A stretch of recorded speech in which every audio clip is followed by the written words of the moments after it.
未試過，而家係第一次嘅，真係好食到不得了。佢又香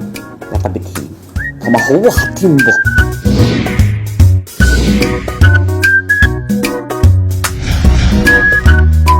阿慧 B B 咁有口福，嘆到呢個貓山王榴蓮全靠 KK 創立品牌榴蓮 B B 之外，仲識做生意㗎，專登請夏慧 B B 仔盡收宣傳效果。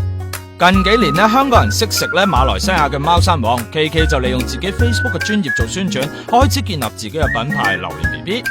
咁但係我哋本身有啲 Facebook 嘅 fan page 啦，咁就諗下，咦有位朋友有興趣有需要喎，會唔會其他 fans 都有需要咧？所以就試下擺上網度咧，睇下有冇人有反應，有冇人想話訂。咁點知 po 咗上去嘅時候咧，成千幾個 like，亦都好多人話 send message 過嚟話想要，咁就見到有個咁嘅需求咁樣咯。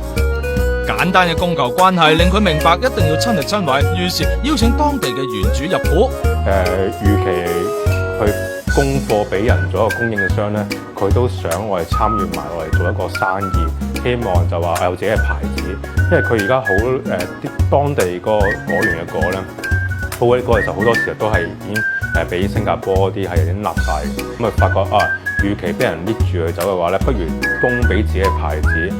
做大啲個品牌咁樣。咁有心得，究竟貓山王應該點揀呢？榴蓮嘅貓山王嘅季節啦，咁其實會係集中喺6、7、8、12月、1月、2月嘅時候嘅。咁當造嘅時候咧，就會原貨咁樣運嚟香港，我哋去賣啦。咁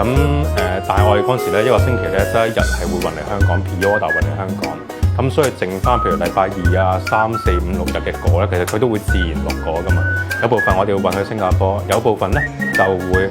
我哋喺當地咧即刻開個殼，將一個咧係負70度急凍冰鮮咗佢咧，留翻嚟將來開一啲榴蓮貓山王嘅產品。